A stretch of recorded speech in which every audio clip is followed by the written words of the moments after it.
ഇന്നലെ കൊച്ചിയിലെ ഒരു പഞ്ചനക്ഷത്ര ഹോട്ടലിൽ നിന്ന് 11 യുവതികളെയാണ് അനാശാസ്യ പ്രവർത്തനത്തിന്റെ പേരിൽ പിടിച്ചത്. ഈ മസാജ് സെന്ററുകൾ എന്ന് പറഞ്ഞ് കൊച്ചിയിൽ പലയിടത്തും നമ്മൾ കണ്ടിട്ടുണ്ട് ഈ നോട്ടീസൊക്കെ ഒട്ടിച്ചു വെച്ചിരിക്കുന്നത്. മസാജ് സെന്ററിന്റെ മറവിൽ നടക്കുന്ന ഇത്തരം ഈ അനാശാസ്യ പലതും പോലീസ് കണ്ടിട്ട് കണ്ടില്ല എന്ന് നടിക്കുന്നു. ചെറുപ്പക്കാരികളായ പെൺപിള്ളേരാണ്. College പഠിക്കുന്നവരുണ്ടാകാം, തുണിക്കടയിൽ നിൽക്കുന്നവരുണ്ടാകാം, IT ഫീൽഡിലുള്ളവരുണ്ടാകാം.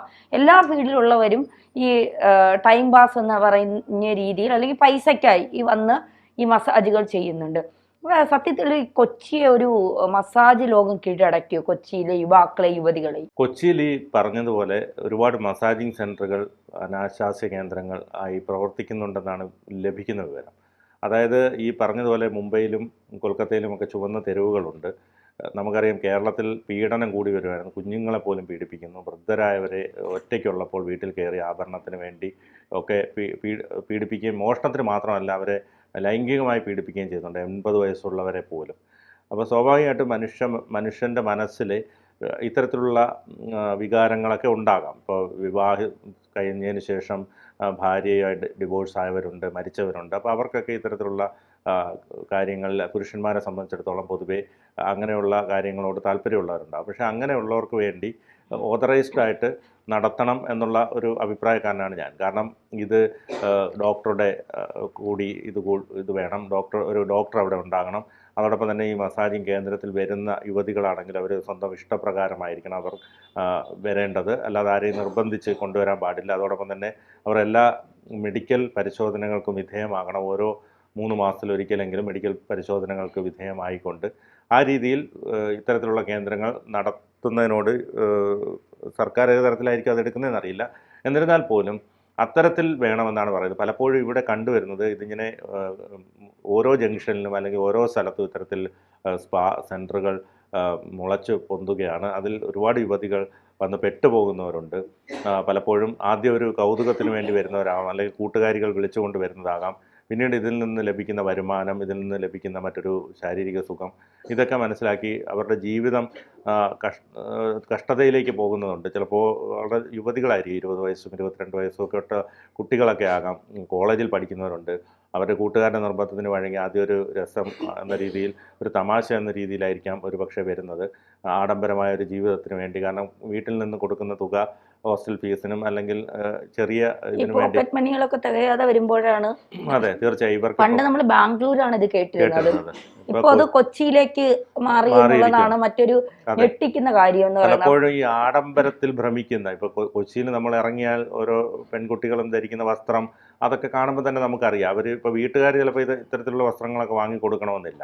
പക്ഷേ അത്തരത്തിൽ ആഡംബര ജീവിതത്തിന് വേണ്ടി, അതോടൊപ്പം ബ്യൂട്ടി പാർലറിലൊക്കെ പോയി കഴിഞ്ഞാൽ ഒരുപാട് പൈസയാവും. അതായത് ഒത്തിരി ഫേഷ്യലിങ്ങും അങ്ങനെയൊക്കെയുള്ള ഒരുപാട് കാര്യങ്ങളുണ്ടല്ലോ. അപ്പോൾ അതിനെല്ലാം ഒന്നും വീടുകളിൽ നിന്ന് ചിലപ്പോൾ തുച്ഛമായ വരുമാനമുള്ള മാതാപിതാക്കളായിരിക്കും. അപ്പോൾ ഇതാകുമ്പോൾ പഠിക്കുന്ന സമയമല്ലേ, ആരും അറിയില്ല എന്ന് പറഞ്ഞ് ചില കൂട്ടുകാരികൾ നിർബന്ധിച്ച് കൊണ്ടുപോകുന്നതാകാം. പക്ഷേ 1-2 തവണ ഇതിലേക്ക് അകപ്പെട്ട് കഴിഞ്ഞാൽ പിന്നെ ഇതിലോട്ടുള്ളൊരു ക്രൈസ് വരികയും അവരുടെ ജീവിതം ഒരു പക്ഷേ ഒരു ആത്മഹത്യയിലേക്ക് അല്ലെങ്കിൽ ഒരു ഡിപ്രഷനിലേക്കൊക്കെ പോകാനുള്ള സാധ്യതയുണ്ട്. അതുകൊണ്ടാണ് ഞാൻ പറഞ്ഞത്, ഇതിലേക്ക് വരുന്നവർ പൂർണ്ണസജ്ജരായി, അല്ലെങ്കിൽ അവർ ഈ ഒരു തൊഴിൽ ചെയ്യാൻ, ഏത് ജോലിക്കും അതിൻ്റേതായ മഹത്വമുണ്ട്. കമലഹാസൻ പോലും പറഞ്ഞിട്ടുണ്ട്, ലൈംഗിക തൊഴിലാളികളോട് എനിക്ക് ബഹുമാനമാണുള്ളതെന്ന്. അപ്പോൾ അതുകൊണ്ട് തന്നെ അത് ഓരോരുത്തരുടെയും ഓരോ തൊഴിലാണ്. അവരുടെ ശരീരം വിറ്റവർ അവരുടെ കുഞ്ഞുങ്ങളെ വളർത്തണം, അല്ലെങ്കിൽ അങ്ങനെയുള്ള സ്ത്രീകൾ വന്നു പോകുന്നുണ്ട്. അതോടൊപ്പം തന്നെ ഈ പറഞ്ഞതുപോലെ ഞാൻ പറഞ്ഞ പുരുഷന്മാർക്ക് ഇത് നിയന്ത്രിക്കാൻ കഴിയാതെ വരുമ്പോൾ കൊച്ചുകുട്ടികളെ അല്ലെങ്കിൽ വൃദ്ധരെയും ഒക്കെ പോയി പീഡിപ്പിക്കുന്നതിനേക്കാൾ നല്ലതാണ് പൈസ കൊടുത്ത് അത് മറ്റുള്ളവരുടെ ഒരു ജീവിതമാകും. പക്ഷേ ഇതിൻ്റെ ഒരു ലോബിയായി പ്രവർത്തിച്ചുകൊണ്ട് ഇതൊരു അനാശാസ്യമായി അത് പോലീസിനെ പോലും പൈസകൾ കൊടുത്ത് അല്ലെങ്കിൽ പോലീസ് സ്റ്റേഷനിൽ പടി കൊടുത്ത് ആ രീതിയിൽ എല്ലാത്തിനെയും അവരുടെ വരുതിയിലാക്കിക്കൊണ്ട് നടത്തുന്ന അനാശാസ്യത്തോട് നമുക്കൊരിക്കലും യോജിക്കാൻ കഴിയില്ല. ഈ പറഞ്ഞതുപോലെ വളരെ ഓതറൈസ്ഡ് ആയിട്ട്, അല്ലെങ്കിൽ ഇത്തരത്തിലുള്ള വളരെ ആവശ്യക്കാർക്ക് മാത്രം നൽകുന്ന വിധത്തിലുള്ള രീതിയിലുള്ള മസാജിങ് സെൻറ്ററുകൾ വരണമെന്നുള്ളതാണ് അഭിപ്രായം. അതുമാത്രമല്ല, ഈ പോലീസും ഇത്തരത്തിൽ ഈ റെയ്ഡുകൾ നടത്തുമ്പോൾ പലരുടെയും ചിലപ്പോൾ ഈ ഒരു ലോബിയായിട്ട് പ്രവർത്തിക്കുന്നവർക്ക് കുഴപ്പമില്ല, ചിലപ്പോൾ ഈ പറഞ്ഞതുപോലെ ഈ ചില ഇപ്പോൾ ഭാര്യ മരിച്ചതോ അങ്ങനെയൊക്കെയുള്ള ആളുകൾ വന്ന് പെട്ടുപോകും. അപ്പോൾ അവരൊക്കെ ഇത് വാർത്തകളിലൊക്കെ വരുമ്പോൾ പിന്നെ അവർ ചിലപ്പോൾ ആത്മഹത്യ പോലും ചെയ്തേക്കാം. അപ്പോൾ അതുകൊണ്ട് അത്തരത്തിലുള്ള കാര്യങ്ങൾ പോലീസും കുറച്ച് ജാഗ്രത പാലിക്കണം. കാരണം ഇതൊരു വലിയ സംഭവമാക്കി മാറ്റിയാൽ പലരുടെയും ജീവിതം അതുവഴി തകരുന്ന ഒരു സാഹചര്യം വരാം. അതെല്ലാം കണക്കൂട്ടി വേണം ഇത്തരത്തിലുള്ള കാര്യങ്ങളിൽ ഒരു നിയമപരിരക്ഷ കൊണ്ടുവരേണ്ടത്. തീർച്ചയായിട്ടും അങ്ങനെ തന്നെയാണ്.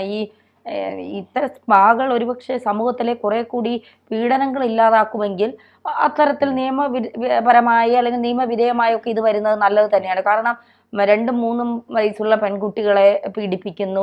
ഇപ്പോൾ അച്ഛനും അമ്മയോടും സഹോദരനോടൊപ്പം കിടന്നുറങ്ങിയ 13 വയസ്സായ പെൺകൊച്ച് ഗർഭിണിയാണെന്ന്, അച്ഛനാണ് ഉത്തരവാദി എന്ന്, 7 മാസം ഗർഭിണിയാണെന്ന്.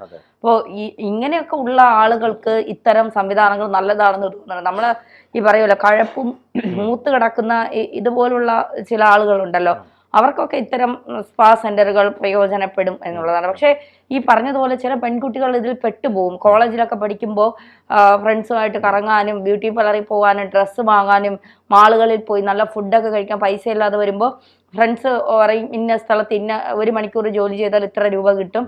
ആദ്യം ഇതൊരു രസമായിട്ട് പോകും. പിന്നെ ഈ പെട്ടുപോയല്ലോ എന്നുള്ള ഒരു ഇത്, വീട്ടുകാരെ ചതിച്ചല്ലോ എന്നുള്ള ഒരു ഇത്, തൻ്റെ ജീവിതം തന്നെ പോയല്ലോ എന്നുള്ള ഒരു നഷ്ടബോധം ഒക്കെ തോന്നുമ്പം കയറി ആത്മഹത്യ ചെയ്യും. അപ്പോൾ ബിനി പറഞ്ഞതുപോലെ ഇത് ഈ ഡൽഹിയിലും ബോംബെയിലും ഒക്കെ ഉള്ളതുപോലെ നിയമവിധേയമായി ആളുകൾക്ക് ഇത് ആവശ്യമുള്ളവർക്ക് വന്ന് നടത്തിയിട്ട് പോകാൻ പറ്റുന്ന ഒരു കേന്ദ്രങ്ങളായി കേരളത്തിൽ അത്തരം കേന്ദ്രങ്ങൾ വന്നു കഴിഞ്ഞാൽ, നിയമപരമായുള്ള രീതിയിലുള്ള കേന്ദ്രങ്ങൾ വന്നു കഴിഞ്ഞാൽ കുറേയൊക്കെ പീഡനങ്ങൾക്ക് കുറേയൊക്കെ എന്താ പറയുക അയവ് വരും എന്നുള്ളതാണ്. എല്ലാം തീരുവെന്നല്ല, കുറേയൊക്കെ മാറ്റം വരും.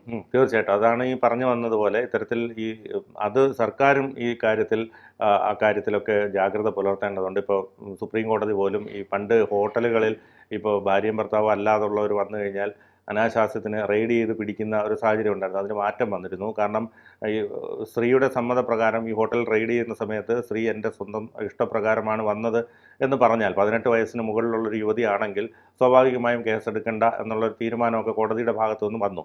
അത് ഒരു പരിധിവരെ കുറേയൊക്കെ നല്ലതുമാണ്. കാരണം അല്ലെങ്കിൽ ഇതൊക്കെ ഒരുപാട് പ്രശ്നങ്ങളിലേക്ക്, ഒരുപാട് കുടുംബങ്ങൾ തകരുന്നതിലേക്കൊക്കെ കാര്യങ്ങൾ എത്തുമായിരുന്നു. പല കേസുകളിലും അങ്ങനെ സംഭവിച്ചിട്ടുണ്ട്.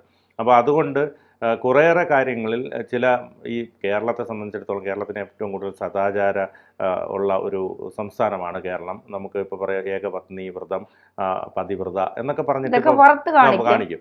ഇപ്പം ഞാൻ പറയുമ്പോൾ ഭർത്താവിനെ മാത്രം പൂജിച്ച് കഴിയുന്ന സ്ത്രീ, അല്ലെങ്കിൽ ഭാര്യയെ മാത്രം പൂജിച്ച് കഴിയുന്ന പുരുഷൻ എന്നൊക്കെയുള്ളൊരു സംസ്കാരം നമ്മൾ കുട്ടിക്കാലം മുതലേ നമ്മൾ കേൾക്കുന്നതാണ്. പക്ഷേ മനുഷ്യരെ സംബന്ധിച്ചിടത്തോളം ചിലപ്പോൾ ചില സാഹചര്യങ്ങളിൽ അങ്ങനെയൊക്കെ വന്നു പെട്ടാൽ ഒരു പക്ഷേ അവരുടെ ജീവിതം തന്നെ നശിച്ചു പോകുന്നതിന് ഇത്തരം നിയമങ്ങൾ കാരണമാകുമായിരുന്നു. പക്ഷേ അതിലൊക്കെ കുറേ മാറ്റങ്ങൾ വരുത്തിയത് കൊണ്ട് കുറേയേറെ കാര്യങ്ങളിൽ മാറ്റങ്ങൾ വരുത്താൻ കഴിഞ്ഞു. ഈ പറഞ്ഞതുപോലെ ഒരുപാട് പ്രശ്നങ്ങൾ മനുഷ്യർക്കിടയിലുണ്ട്. ഈ വിശപ്പ്, ദാഹം എന്നതുപോലെ ലൈംഗിക വികാരങ്ങളും ഒരു മനുഷ്യനെ സംബന്ധിച്ചിടത്തോളം ഏറ്റവും പ്രധാനപ്പെട്ട ഒരു ഘടകം തന്നെയാണ്. അപ്പോൾ അതുകൊണ്ട് ഈ പറഞ്ഞതുപോലെ ഭർത്താവും ഭാര്യ മരിച്ച ഒരു പുരുഷന്മാർക്കാണ് ഇത് കൂടുതലായി പ്രശ്നങ്ങൾ സൃഷ്ടിക്കുന്നത്. സ്ത്രീകളെ സംബന്ധിച്ചിടത്തോളം അവർ കുറച്ചുകൂടി ഇക്കാര്യത്തിൽ അങ്ങനെ അതിനെ നിയന്ത്രിക്കാനൊക്കെ കഴിയുമെന്നാണ് വിശ്വസിക്കുന്നത്, ഡോക്ടർമാരടക്കം പറയുന്നത്. പക്ഷേ പുരുഷന്മാരെ സംബന്ധിച്ച് അങ്ങനെയൊക്കെ കുറേ വികാരങ്ങളുള്ളവർ ഒരുപക്ഷെ ഇത്തരത്തിലുള്ള സ്പാ കേന്ദ്രങ്ങൾ ഒരു ഓതറൈസ്ഡ് ആയിട്ട് നടത്തുന്നതാണെങ്കിൽ അതിൽ പോയി മറ്റ് വലിയ പ്രശ്നങ്ങൾ ഉണ്ടാക്കാതെ, അല്ലെങ്കിൽ ഒരു കുഞ്ഞിനെ പീഡിപ്പിക്കാതെ, അല്ലെങ്കിൽ വെറുതെ ഒരു സ്ത്രീയെ പീഡിപ്പിക്കാതെ പോകുമെങ്കിൽ അത് നല്ലതാണെന്നാണ് എൻ്റെ ഒരു അഭിപ്രായം.